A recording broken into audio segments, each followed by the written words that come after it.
हूँ एडवोकेट राहुल मिश्रा और आज की वीडियो में हम लोग समझने की कोशिश करेंगे कि अगर आपके विरुद्ध 498 ए का मुकदमा पंजीकृत हो जाता है और उसके साथ कुछ अन्य सेक्शन भी लग जाते हैं तो ऐसी कंडीशन में सही स्टेज क्या होगी कि जब आपको एफआईआर क्वेश्चन में आना चाहिए या चार्जशीट क्वेश्चन में 498 ए के मैटर में आना चाहिए। यानी कि जब भी पारिवारिक विवाद हो, मैट्रिमोनियल विवाद हो, पति पत्नी के बीच में आपस में लड़ाई झगड़ा हो, इन लॉस के बीच में लड़ाई झगड़ा हो, कोई भी रीजन XYZ हो, पत्नी रूठ के मायके जाके बैठ जाती, वो अपने ससुराल वालों के ऊपर, ससुराली जनों के ऊपर विभिन्न धाराओं में मुकदमे पंजीकृत करा देती हैं। तो ऐसी कंडीशन में कई बार देखा गया है जो लोग उनके साथ रहते भी नहीं है, जैसे उनके देवर हो गए, जेठ हो गए, या उनकी ननद हो गई, या ननद के हस्बैंड्स हो गए, वो लोग उनके साथ नहीं भी रहते हैं फिर भी उनका नाम उनके द्वारा एफआईआर में ले लिया जाता है।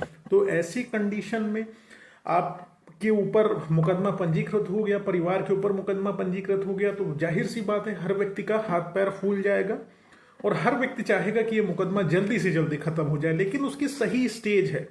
अब आपको एकदम ऑनेस्ट ओपिनियन मैं आपको यहां पर बता रहा हूं कि 498 ए के मैटर में आपको एफआईआर क्वेश्चन में किस स्टेज पर आना है और किस स्टेज पर नहीं आना है, डिटेल में इसी पर बात करेंगे। लेकिन उससे पहले मेरी आपसे रिक्वेस्ट है कि अगर आप लोग चैनल पर नए हैं या पहली बार आ रहे हैं, अभी तक आप लोगों ने इसे सब्सक्राइब नहीं किया है तो प्लीज सब्सक्राइब करिएगा। साथ ही साथ एक हम्बल रिक्वेस्ट और है, अगर आपने मुझे फेसबुक, इंस्टाग्राम, ट्विटर पर फॉलो नहीं किया तो वहां फॉलो करिए। मेरी सारी डिटेल्स, लिंक्स डिस्क्रिप्शन में आपको मिल जाएगा। चलिए हम लोग अपना वीडियो स्टार्ट करते हैं। देखिए 498 ए के साथ अगर धारा जो लगी है 323 लगी है, 504 लगी है, 506 लगी है, यानी कि हल्की धाराएं जितनी लगी, कि हल्की मारपीट की धारा लगी है, 3/4 DP act, dowry provision act, दहेज प्रतिषेध अधिनियम लगा हुआ है, 323, 504, 506 गाली गलौज, धमकी, मारपीट और जो है मेंटल फिजिकल क्रूएलिटी के लिए 498 ए लगा हुआ है। पहले क्या होता था कि 498 ए पत्नी लिखाती थी तो इमीडिएट अरेस्टिंग होती थी, पूरा परिवार गिरफ्तार होकर चला जाता था।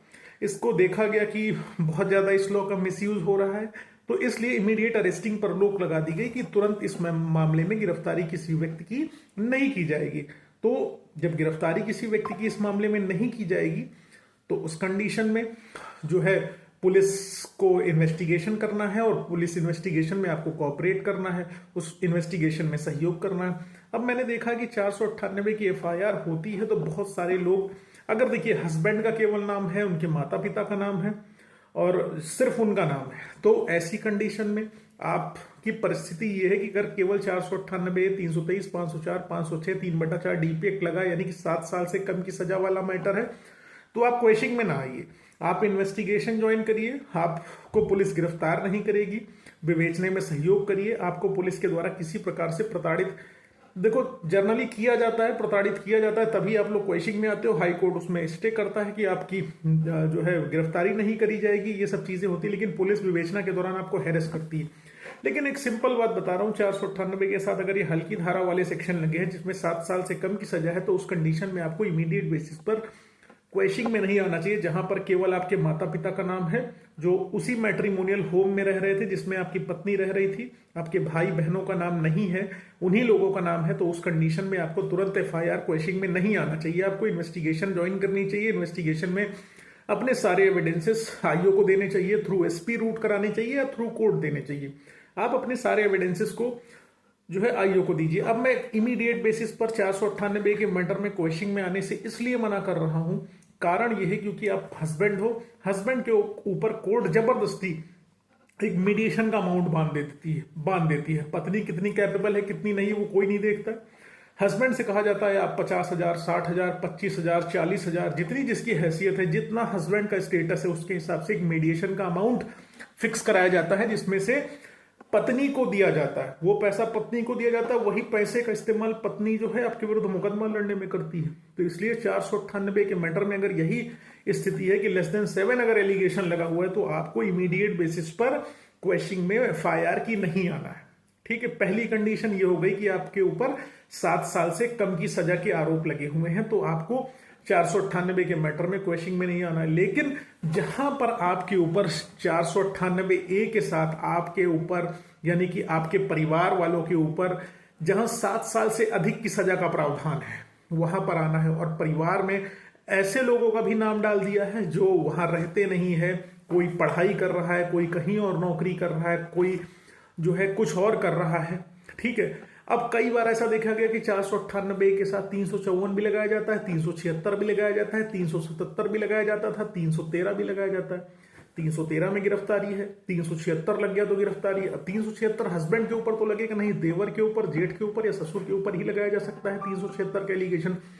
तब अगर ऐसी कंडीशन है कि जिस मैटर में 7 साल के ऊपर की सजा है और उन लोगों का नाम डाल दिया गया है जो मैट्रिमोनियल होम में उस महिला के साथ निवास नहीं कर रहे थे, तो उस कंडीशन में आपको इमीडिएट बेसिस पर एफआईआर क्वेश्चनिंग में आना चाहिए। जो भी मीडिएशन का अमाउंट कोर्ट डिसाइड कर रही है, या आप जान लीजिए हस्बैंड है, आपको मीडिएशन की अमाउंट जमा ही करनी पड़ेगी, नहीं तो केस इंटरटेन नहीं होगा हाई कोर्ट में, ठीक है।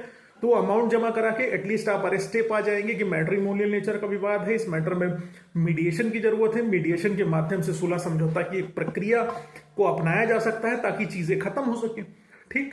तो उस कंडीशन में आपको इमीडिएट बेसिस पर क्वेश्चनिंग में आना चाहिए, जहां पर धाराएं 7 साल से अधिक की सजा वाली हैं और जहां पर परिवार के समस्त जनों का नाम डाल दिया गया, तो वहां पर आपको आना है तुरंत क्वेश्चनिंग में, तब आपको रिलीफ मिल जाएगी, अरेस्टिंग नहीं होगी। और जहां 7 साल से कम की सजा है, तुरंत गिरफ्तारी नहीं होगी। एसके अंटिल का प्रोविजन है, Satyendra Kumar until versus CBI का मैटर था, और Arnesh Kumar versus state of Bihar का मैटर था, तो उसमें कहा गया कि 7 साल से नीचे की धाराओं में तुरंत पुलिस गिरफ्तारी नहीं कर सकती है। अब जहां पर 7 साल से ऊपर के धाराओं के एलिगेशन लग गए हैं, तो वहां पर आपको तुरंत क्वेश्चनिंग में जाना चाहिए, मीडिएशन की जो भी अमाउंट लग रही है उसको जमा करिए। अब दूसरी चीज आ गई, दूसरा वीडियो का पार्ट आ गया कि चार्जशीट क्वेश्चनिंग में आपको कब जाना चाहिए। चार्जशीट क्वेश्चनिंग में चाहे भैया 7 साल से नीचे का विवाद हो, चाहे 7 साल से ऊपर की सजा का प्रोविजन हो, उस मैटर में आपको चार्जशीट क्वेश्चनिंग में आना ही चाहिए। एक कोशिश करनी चाहिए कि मैटर आपका क्वैश हो जाए और मीडिएशन के माध्यम से दोनों पार्टी अलग हो जाएं या साथ रहने को तैयार हो जाएं, मीडिएशन की कोशिश करनी चाहिए। तो चार्जशीट के बाद तो आपको 482 में 528 बीएनएसएस में नए कानून के हिसाब से डेफिनेटली क्वेश्चनिंग में, चार्जशीट क्वेश्चनिंग में आना चाहिए। लेकिन एफआईआर के लिए जो मैंने बता दिया है उन बातों का ध्यान रखिए कि 7 साल से नीचे की अगर सजा है तो इमीडिएट एफआईआर क्वेश्चनिंग में मत आइए। अगर 7 साल के ऊपर की सजा है तो आप इमीडिएट बेसिस पर एफआईआर क्वेश्चनिंग में आइए जब समस्त परिवारजनों का नाम है। चार्जशीट में आपको आना ही आना है और वो बिल्कुल करना ही चाहिए। पैसा आप अपने लिए जो रखे हैं भैया बचाने के लिए, भविष्य के लिए, उसको इस्तेमाल कर लीजिए, इसलिए ताकि आप अननेसेसरी का चार्जशीटेड ना रहें, आपका कैरेक्टर सर्टिफिकेट बनने में कोई प्रॉब्लम आए, नौकरी में प्रॉब्लम ना आए। नहीं तो जो लोग नौकरी नहीं पाए हैं उनके ऊपर छोटी धारा में भी मुकदमा है, वो जानते हैं बेचारे, उनका पुलिस वेरिफिकेशन नहीं हो पाता, नौकरी नहीं लग पाती, बहुत सारी दिक्कतें होती। उम्मीद है इस वीडियो से आपका 498A की एफआईआर क्वेश्चनिंग को लेके और 498A की चार्जशीट क्वेश्चनिंग को लेके जितने मन में प्रश्न थे वो सॉल्व हो गए होंगे। अगर और कोई दिक्कत हो तो भाई अपने वकील साहब से बात करिएगा, जिनके पास आपका केस है, जो आपका केस हैंडल कर रहे हो, आपको बेटर लीगल कंसल्टेंसी प्रोवाइड कर सकते हैं। धन्यवाद, आज के लिए इतना ही।